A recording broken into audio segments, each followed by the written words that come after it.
Luc Carvounas, est-ce que vous jugez qu'aujourd'hui, il faut prévoir de nouvelles lois sur la radicalisation dans la fonction publique notamment ?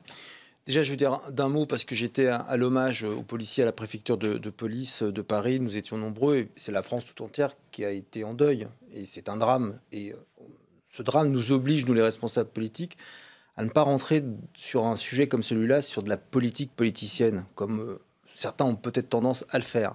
Ensuite, moi, je me souviens avoir planché sur les questions de radicalisme, notamment dans les collectivités territoriales, oui, dans un rapport que j'ai produit avec Jean-Marie Bockel au Sénat, lorsque j'étais sénateur. On était même allé à Molenbeek pour comprendre... Oui, en Belgique. En Belgique, tout à fait. Au lieu de la radicalisation. Ce sont des sujets extrêmement compliqués pour toutes celles et tous ceux qui sont en général confrontés, évidemment, les maires et ensuite les pouvoirs publics. Je me souviens que tout de suite après les attentats de 2015, qu'est-ce qui s'est passé ?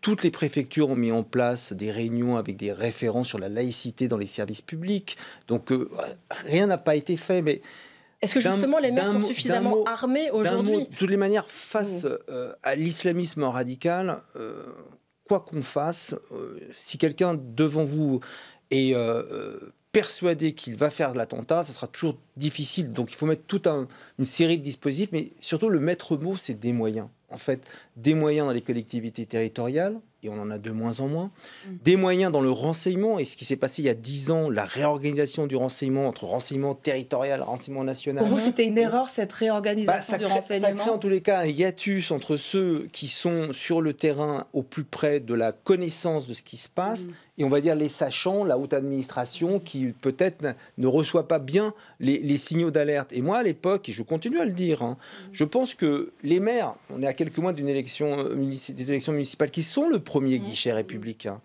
Il faut les associer à ce que l'on appelle les fichiers S. Donc là, c'est toujours pas le cas. Ils n'ont toujours pas connaissance.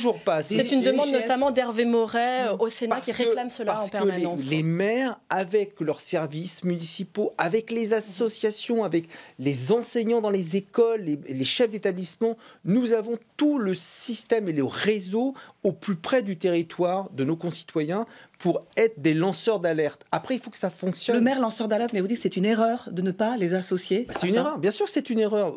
Le maire qui est officier d'état civil et donc représentant de l'État et le premier magistrat de la commune a moins accès à des données essentielles qu'un haut fonctionnaire qui planche sur les mêmes sujets et les mêmes questions. Est-ce que c'est normal ? Moi, je ne dis pas de donner les listes, parce que c'est ça qu'on aurait tort. D'accord, si on donne les listes à tout le monde, il pourrait y avoir un dévoiement. Ce n'est pas ce que je demande. Mais on peut se mettre dans des comités de pilotage et travailler tous la main dans la main. En tous les cas, encore une fois, ce drame nous oblige. Il faut que le législateur, mais pas que le législateur, il faut aussi entendre les élus des collectivités qui se retroussent les manches au quotidien.